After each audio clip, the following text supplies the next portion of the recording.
امین دې د دوی په علم عمر کې مزید برکت شامل حال وګرځوي.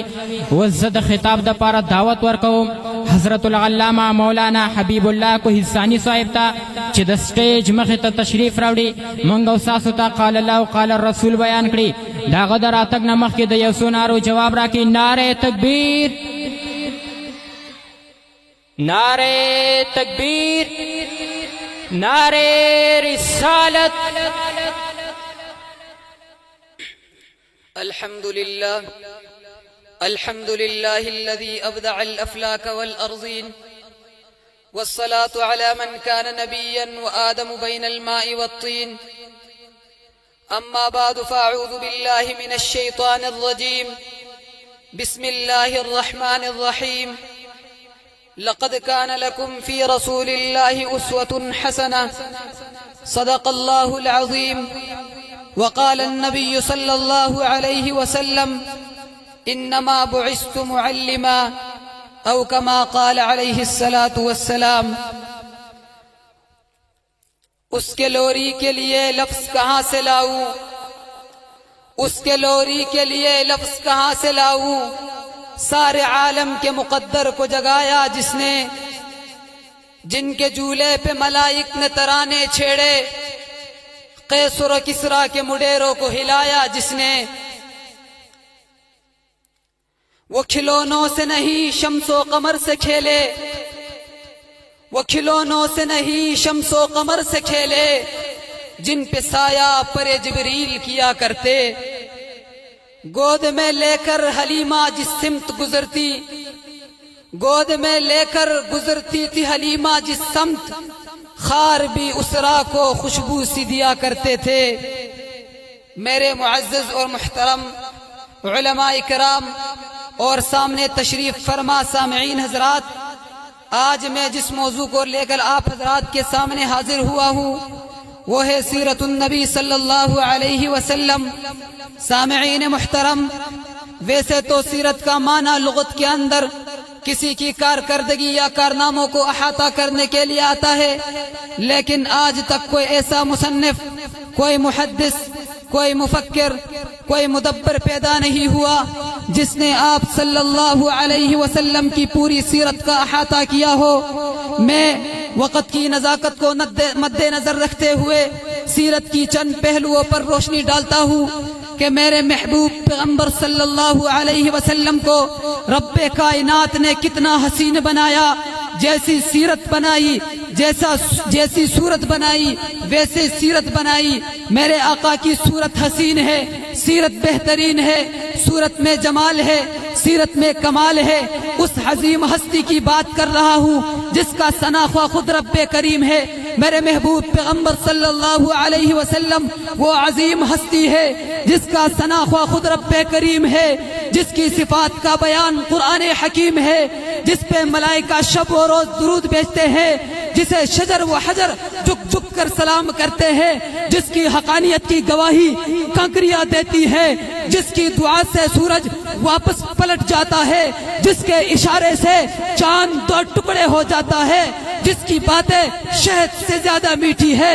میرے محبوب کبریا محمد مصطفیٰ احمد مجتبی صلی اللہ علیہ وسلم کی سیرت کا باب اتنا وسیع ہے کہ اماں صدیقہ پیغمبر کی رفیقہ، ازواج میں لعیقہ، امت پہ شفیقہ، اخلاق میں خلیقہ، کائنات میں باسلیقہ، شان میں عجیبہ، نہایت خوش نصیبہ، حبیب خدا کی حبیبہ، باغ نبوت کی عنلیبہ.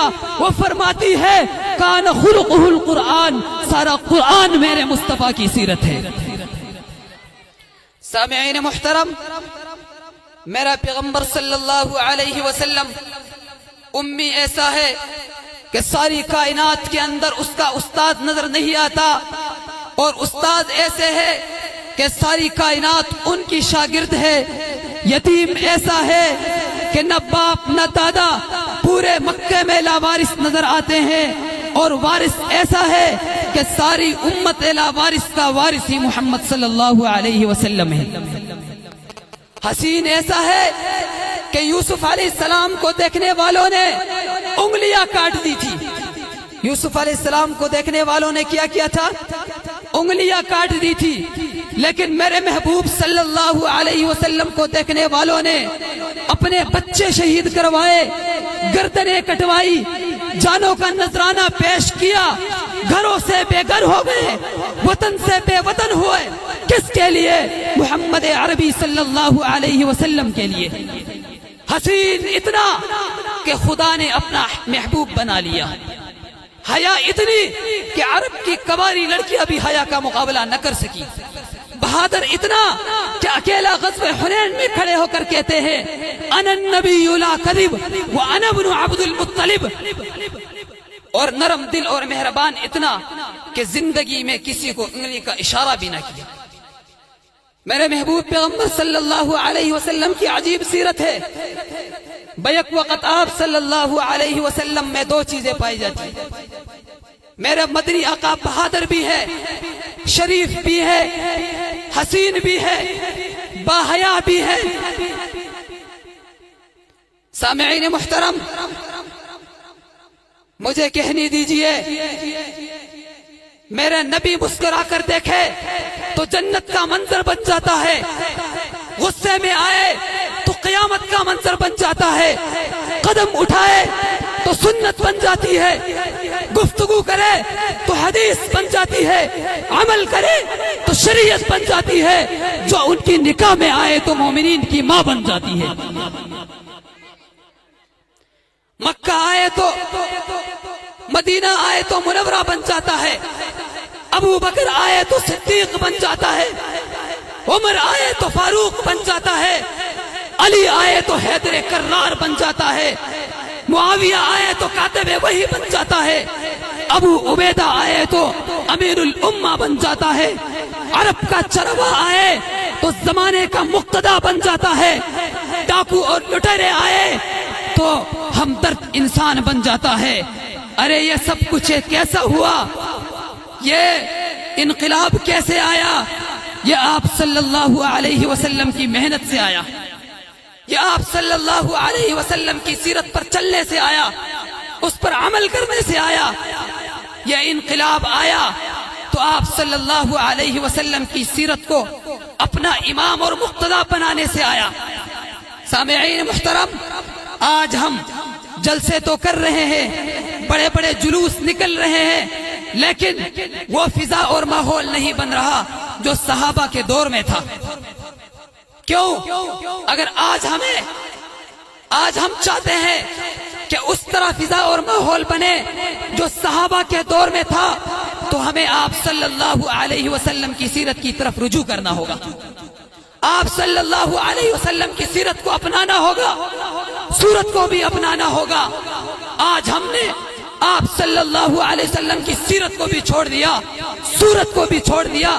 ہم چاہتے ہیں کہ صحابہ کے دور میں جو فضا اور ماحول تھا وہ پیدا ہو جائے۔ کیسا پیدا ہو جائے؟ صحابہ نے تو اپنی زندگیاں نبی کی سیرت اور صورت پہ قربان کی تھی، اس لیے ان کے دور میں وہ ماحول اور فضا تھا۔ آج ہم چاہتے ہیں کہ اس طرح ماحول پیدا ہو تو ہمیں بھی سیرت پر عمل کرنا ہوگا اور صورت کو اپنانا ہوگا۔ انشاءاللہ اپنائیں گے نا؟ اللہ کے رسول کی سیرت اور صورت کو اپنی زندگی کا مقصد اور دستور بنائیں گے تو انشاءاللہ وہی ماحول پیدا ہوگا جو صحابہ کے دور میں تھا۔ انشاءاللہ یہ عزم اور ارادہ کریں کہ انشاءاللہ ہماری زندگی کا سارا طریقہ محمد عربی کا طریقے کی طرح ہوگا۔ انشاءاللہ ارادہ ہے نا؟ وما علینا الا البلاغ۔